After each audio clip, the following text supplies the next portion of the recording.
ప్రతి ఒక్కరికి సముచిత స్థానం కల్పించాలన్నదే పార్టీ అధిష్టాన లక్ష్యమని సూళ్లూరుపేట ఎమ్మెల్యే డాక్టర్ నెలవల విజయశ్రీ అన్నారు. ఉమ్మడి నెల్లూరు జిల్లా నాయుడుపేటలోని శ్రీనివాస కళ్యాణ మండపం నందు ఓజిలి, పెళ్లకూరు, నాయుడుపేట పట్టణ మండల కన్వీనర్లు, ప్రధాన కార్యదర్శుల ఎంపికల కార్యక్రమంలో ఎమ్మెల్యే విజయశ్రీ, నియోజకవర్గ అబ్జర్వర్ జెడ్ శివప్రసాద్లు పాల్గొన్నారు. ఆయా మండలాలకు సంబంధించి కన్వీనర్ల ఎంపిక కొరకు నాయకుల నుంచి పేర్లను స్వీకరించారు. ఈ క్రమంలో ఓజిలి మండల కన్వీనర్ల పేర్ల సేకరణలో స్వల్ప వివాదం చోటు చేసుకుంది. ఒక దశలో నాయకులు ఒకరిపై ఒకరు దాడులకు దిగే క్రమంలో ఎమ్మెల్యే విజయశ్రీ ఇరు వర్గాల వారితో మాట్లాడి వివాదాన్ని సద్దుమణుగ చేశారు.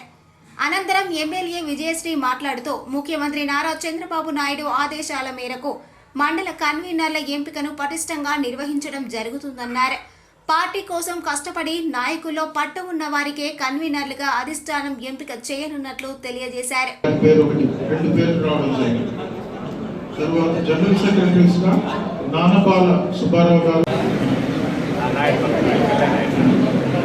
సూళ్లూరుపేట టౌన్ నియోజకవర్గానికి చెందినటువంటి నాయకులు, కార్యకర్తలు అందరూ కూడా స్వాగతం, నమస్కారం.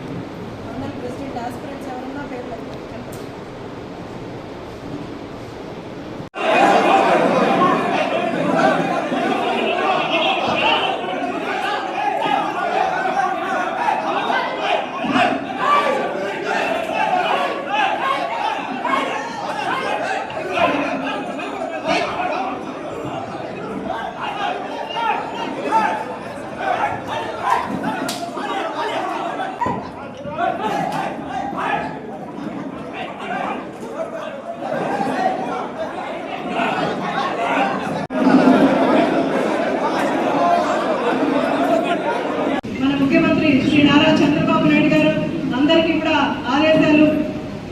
ఆదేశాలు ఇవ్వడం జరిగింది. ఏ నాయకుడైతే కార్యకర్తల బలం ఉంటుందో ఆ నాయకుడే మండల ప్రెసిడెంట్గా నిలబెట్టమని ప్రతి ఒక్క కార్యకర్తకి నిర్ణయం చెప్పే అవకాశాన్ని మన ముఖ్యమంత్రి శ్రీ నారా చంద్రబాబు నాయుడు గారు ఇచ్చారు. ఆయన ఆదేశాల మేరకు ఈరోజు ప్రతి ఒక్క కార్యకర్తని ఈరోజు పిలవడం జరిగింది. 1.5 నెలల ముందు మనం ఇలాగే మీటింగ్ పెట్టుకొని మీ అందరికీ కూడా ఇన్స్ట్రక్షన్స్ ఇవ్వడం జరిగింది. బూత్ కన్వీనర్లు కానీ, యూనిట్ కన్వీనర్లు, క్లస్టర్ ఇన్ఛార్జ్లు అందరినీ కూడా వేసే అవకాశాన్ని ప్రతి కార్యకర్తకు కూడా ఆ రోజు ఇచ్చాము. 1.5 నెల టైం ఇవ్వడం జరిగింది. మీ అందరూ వేసి లిస్టులు ఇస్తే మనం ఆన్లైన్లో ఎక్కిస్తామని ఆ రోజు ఎవరు సీరియస్గా తీసుకోకుండా, బాధ్యతగా తీసుకోకుండా ఆ లిస్టు ఎవరు కూడా నా చేతికి ఇవ్వలేదు. ఇచ్చిన లిస్టు ప్రకారం మనం ఆన్లైన్లో ఎక్కించాం. ఈ రోజు వచ్చి మేము ఇచ్చిన పేరు రాయలేదు, మేము ఇచ్చిన బూత్ కన్వీనర్ లేరు, ఎవరికి ఇచ్చారో ఎలా ఇచ్చారో చెప్పండి. ఈ రోజు కూడా మీకు అవకాశం ఇస్తున్నాం. మీ నిర్ణయాలు మేము తీసుకుంటున్నాం. నేను కొత్తగా వచ్చిన శాసనసభ్యురాలని, నాకు ఎవరి మీద పగలేదు, ఎవరి మీద మిత్రులు లేరు. కాబట్టి పార్టీ కష్టపడ్డ వాళ్ళకి మనం అవకాశాలు ఇస్తున్నాం. ప్రతి కార్యకర్తకి నిర్ణయం చెప్పే అవకాశాన్ని మీ అందరికీ కూడా ఇస్తున్నాం. మనకు పార్టీ అధిష్టానం నుంచి కాల్స్ వస్తున్నాయి. ఇంకా యూనిట్ ఇన్ఛార్జ్లు, బూత్ ఇన్ఛార్జ్లు అందరినీ కూడా వేయలేదని మనకు పార్టీ నుంచి ప్రెషర్ రావడం వల్ల మనం అన్నీ కూడా ఫిల్ చేయడం జరిగింది. ఈరోజు సాయంత్రం వరకు కూడా నేను అందరికీ టైం ఇస్తున్నాను. ఏదైనా చేంజెస్ ఉంటే తప్పకుండా పర్సనల్గా నాకే తెచ్చి లిస్ట్ ఇవ్వండి. పార్టీ కోసం కష్టపడ్డే ప్రతి ఒక్కరిని కూడా మనం ఎక్కిస్తున్నాము.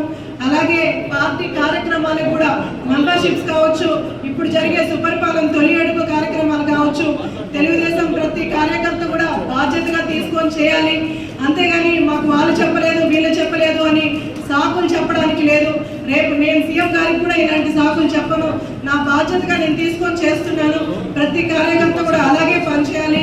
ఈరోజు సుపరిపాలనలో తొలి అడుగు కార్యక్రమానికి కూడా నేను ప్రతి మండలానికి, ప్రతి పంచాయతీకి వెళ్తున్నాను. మీరు కూడా మీ బూతుల్లో మీరు వెళ్ళి ప్రతి డోర్కు వెళ్ళి చంద్రబాబు నాయుడు గారు ఎంతో కష్టపడి ఈ సంక్షేమ పథకాలు, సూపర్ 6 సంక్షేమ పథకాలు అన్నీ కూడా ఈరోజు నెరవేర్చాడు. ఆయన నెరవేర్చడానికి ఎంత కష్టపడ్డారో మీ అందరికీ తెలుసు. ఆ కష్టానికి ఫలితం మనం ఇవ్వాలంటే ప్రతి ఇంటింటికి వెళ్ళి ఆయన చేసిన మంచి పనుల గురించి చెప్పాల్సిన బాధ్యత మనందరికీ ఉంది. అలా ప్రతి కార్యక్రమాన్ని కూడా మీరు బాధ్యతగా తీసుకొని చేయాలి. అలాగే ఈరోజు కూడా మండల్ ప్రెసిడెంట్స్, ఆస్పిరెంట్స్ ఎంతమంది ఉన్నా సరే మనం అవన్నీ కూడా లిస్ట్ అవుట్ చేసుకొని అధిష్టానానికి లిస్ట్ పంపిస్తున్నాం. అధిష్టానం వాళ్ళ ప్రొఫైల్ అంతా చెక్ చేసి IDRS కండక్ట్ చేసి పార్టీ అధ్యక్షులు ఎవరు ఉండాలి అన్నది పార్టీ నిర్ణయిస్తుంది, మనం నిర్ణయించట్లేదు. ఈరోజు మీ అభిప్రాయాన్ని మాత్రమే మనం తీసుకుంటున్నాం. ఎంత మంది ఆస్పిరెంట్స్ ఉన్నా సరే మీరు నిరభ్యంతరంగా మీ నిర్ణయాన్ని మీరు చెప్పే అవకాశాన్ని మేము మీకు ఇస్తున్నాము. మంచి అబ్జర్వర్ గారు ఉన్నారు, ప్రతి విషయాన్ని అర్థం చేసుకుంటున్నారు. నేను మీకు అవకాశం ఇస్తున్నాను, మీ అభిప్రాయాలు తెలియజేయండి. ఎలాంటి గొడవలు లేకుండా తెలుగుదేశం కార్యకర్తలంటే నాయకులంటే క్రమశిక్షణ ఉంటుందని ప్రతి ఒక్కరు కూడా చెప్పుకుంటారు. ఈరోజు మనం గెలవడానికి కారణం కూడా మనకున్న క్రమశిక్షణే. ప్రతి ఒక్కరు గుర్తు పెట్టుకొని దాన్ని మనసులో ఉంచుకొని ఈరోజు మీ అభిప్రాయాలు తెలియజేయాల్సిందిగా ప్రతి ఒక్కరిని కోరుకుంటూ సెలవు తీసుకుంటున్నాం. మరిన్ని న్యూస్ అప్డేట్ కోసం A3 న్యూస్ ఛానల్ని సబ్స్క్రైబ్ చేసి బెల్ ఐకాన్ను ప్రెస్ చేయండి.